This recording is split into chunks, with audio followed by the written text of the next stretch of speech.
La particularité par rapport à la première phase du projet Usafi, c'est que là, on est face à une cible qui est beaucoup plus jeune que les autres écoles dans lesquelles on est passé, mais c'est aussi qu'on est dans un environnement qui est totalement différent. On a essayé d'être sûr qu'on allait toucher à peu près tous les districts de Kinshasa.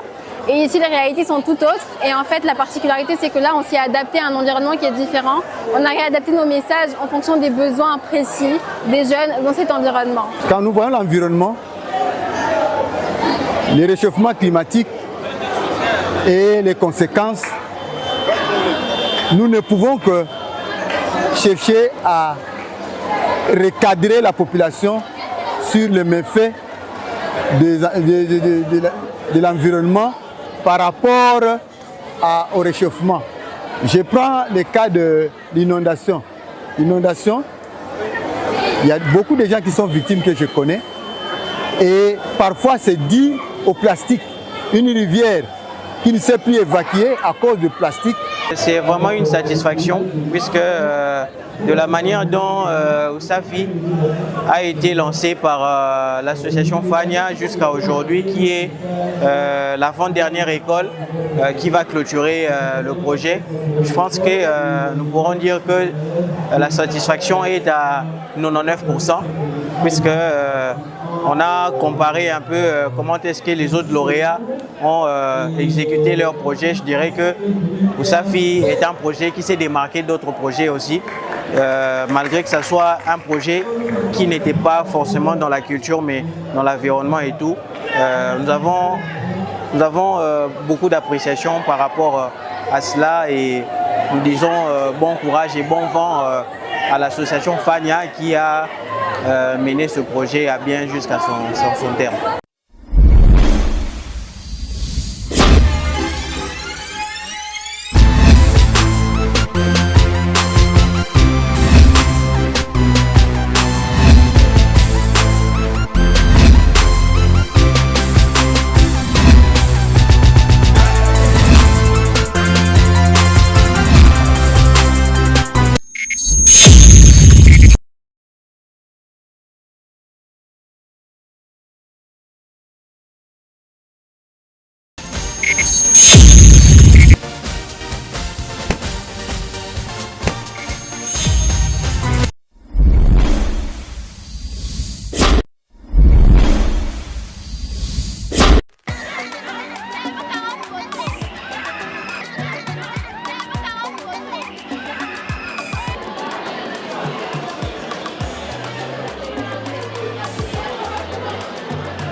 Comme enfant reporter, j'ai évolué avec le lycée et après je me suis focalisé sur les questions climatiques et environnementales.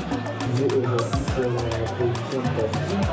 Alors on voit depuis 2022 et on a fait pas mal d'activités dans nos écoles parce que pour nous en fait l'école c'est la base parce qu'il faut former la nouvelle génération qui monte mais aussi il faut le conseil. Alors on a mené des activités dans des écoles. Et en qualité de dire procédé. Ce projet vise justement les choses environnementales et climatiques sont en train de prendre de l'ampleur. On voit tous les inondations, on va tout faire justement aujourd'hui. On va venir faire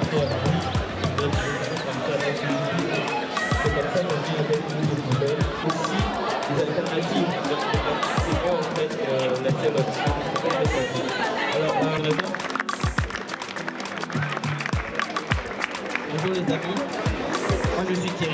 citer là 4 villes qui ont participé, dont la ville de Bukavu, Goma, Lubumbashi et Kinshasa. Et à Kinshasa, nous avons eu 2 lauréats, dont l'association Fania aussi.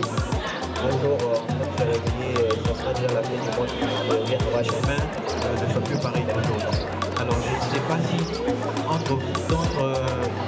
pendant ce pays, je sais que Fania va dire aujourd'hui, mais moi, le message que je voudrais laisser avant que Fania puisse diffuser, c'est de débrouiller, commencer par là. Puisque je vois que certains ménages. Emmanuel venait de présenter, mais aussi je suis la chargée de l'administration de l'association. Alors avec moi, on va juste prendre quelques minutes parce qu'on a prévu des bases qui vont nous permettre à bien comprendre le message qui va suivre après. Alors pour les concepts que nous allons bien travailler avec vous ensemble, je n'aimerais pas que vous soyez un peu éloignés de moi. Nous avons les climats, la nature, l'environnement ainsi que le changement climatique. Concept que nous écoutons, nous savons. Et alors, j'aimerais juste des personnes avant que moi je puisse... La prochaine personne, c'est Idi Ouzoko. Il est vraiment aussi très rapidement complété. On applaudit pour lui, s'il vous plaît. Salut les jeunes. J'ai dit les jeunes. Premièrement, on a les gaz à effet de serre. Est-ce que quelqu'un connaît ça, les gaz à effet de serre? Quelqu'un en a déjà entendu parler? Sachez que ce sont les personnes qui vont le mieux répondre, qui sont prioritaires pour récupérer les packages là-bas. Donc moi je demande, quelqu'un connaît les gaz à effet de serre? Tu peux répondre? L'effet de serre est causé par les industries que nous avons ici. On peut l'encore. Les bolides allemands, ce sont des véhicules, tu vois. Et ces véhicules en fait, ils fonctionnent avec l'énergie fossile, l'essence. Et cette énergie-là, la présidente de l'association Fania, un collègue aussi, Peter Pachou, qui vient ici pour sa petite sensibilisation ici et son frère.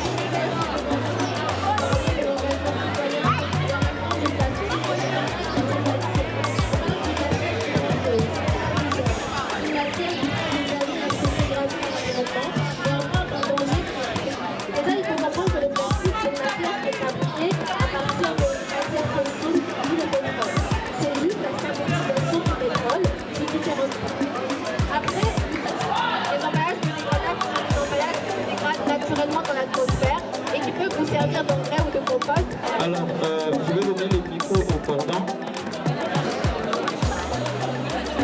Le cordon va commencer par appeler l'élève et l'élève viendra pour la remise symbolique. Cordon. Je vais appeler l'élève. C'est maintenant en fait Madame l'ambassadrice.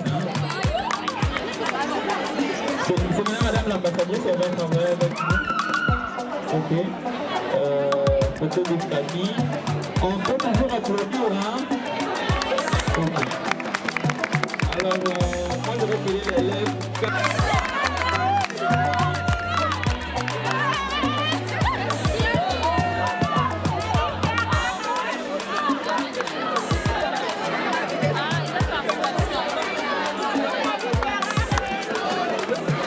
On applaudit, hein? On applaudit aussi.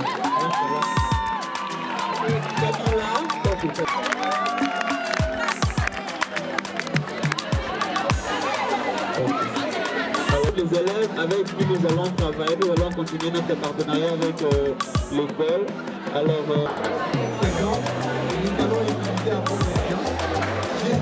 c'est vraiment une satisfaction puisque de la manière dont Safi a été lancé par l'association Fania jusqu'à aujourd'hui, qui est l'avant-dernière école qui va clôturer le projet. Je pense que nous pourrons dire que la satisfaction est à 99%, puisque on a comparé un peu comment est-ce que les autres lauréats ont exécuté leur projet. Je dirais que Safi est un projet qui s'est démarqué d'autres projets aussi, malgré que ce soit un projet qui n'était pas forcément dans la culture, mais dans l'environnement et tout. Nous avons beaucoup d'appréciation par rapport à cela et nous disons bon courage et bon vent à l'association Fania qui a mené ce projet à bien jusqu'à son terme. Quelle est la particularité de cette, donc comparée à la première phase? Alors, cette particularité est que cette deuxième phase entre dans une période où les élèves sont en train de faire les épreuves de clôture, où ils cherchent une sanction par rapport à leur parcours de cette année scolaire. Donc ça intervient dans un moment où les élèves doivent se partager entre assister à cette sensibilisation et participer à leurs examens. Mais quand même, je trouve que la collaboration avec les écoles qui ont accepté cette deuxième phase s'est bien passée. Ils ont pu organiser des créneaux spécifiques pour que ces élèves-là puissent suivre ces activités. Le directeur des études, M. Martin Kingala, directeur des études, qui remplace le préfet empêché. Alors, M. Martin, il y a eu sensibilisation dans notre école des élèves pour la gestion des déchets. Est-ce que c'est une initiative satisfaisante pour vous? Est-ce que vous étiez outillé réellement? Dire que c'est une initiative satisfaisante, bien entendu, c'est satisfaisant parce que, pourquoi nous disons que c'est satisfaisante, c'est parce que quand nous voyons l'environnement, les réchauffements climatiques et les conséquences, nous ne pouvons que chercher à recadrer la population sur le méfait de l'environnement par rapport au réchauffement. Je prends le cas de l'inondation. L'inondation, il y a beaucoup de gens qui sont victimes que je connais et parfois c'est dû au plastique. Une rivière qui ne s'est plus évacuer à cause du plastique. Donc, ça dénote que la population doit prendre conscience et qu'on doit faire une sensibilisation. Donc, voilà pourquoi je dis que cette sensibilisation, bien cette activité est vraiment louable et satisfaisante. Vous étiez outillés? Nous étions outillés parce qu'on nous a déjà dit. Et je vous dis en passant aussi que je suis chimiste. Donc, l'environnement, les effets des gaz à effet de serre plutôt, donc constituent déjà un frein au développement. Donc nous sommes outillés et nous devons prendre conscience. Merci. La particularité par rapport à la première phase du projet OSAFI, c'est que là on est face à une cible qui est beaucoup plus jeune que les autres écoles dans lesquelles on est passé, mais c'est aussi qu'on est dans un environnement qui est totalement différent. On a essayé d'être sûr qu'on allait toucher à peu près tous les districts de Kinshasa. Et ici, les réalités sont tout autres. Et en fait, la particularité, c'est que là, on s'y est adapté à un environnement qui est différent. On a réadapté nos messages en fonction des besoins précis des jeunes dans cet environnement. Alors, après, parce que la deuxième phase est en vers alors qu'est-ce qu'il y aura après? Très bonne question. Après la première phase ainsi que la deuxième phase du projet OSAFI, il y a eu une formation dédiée à nos ambassadeurs. Le but du projet OSAFI, c'est de créer une communauté de jeunes suffisamment conscientes, outillées et engagées. Et on va susciter cet engagement dans chacun des jeunes qu'on aura touchés. Les ambassadeurs qu'il y a dans les 10 écoles vont être formés de manière intensive sur les droits des jeunes, sur les techniques de plaidoyer, sur les COP, sur les événements climatiques, sur comment la RDC est un pays solution, afin d'être à même de porter ce combat et de le partager autour d'eux.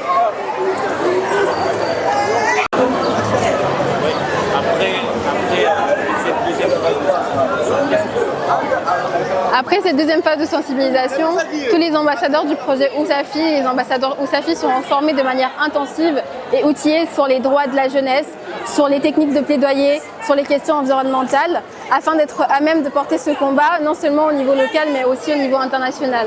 Ce que nous, on veut, c'est de créer une communauté qui est suffisamment consciente, outillée et engagée, et c'est dans ça que va s'engager la troisième phase du projet OSAFI.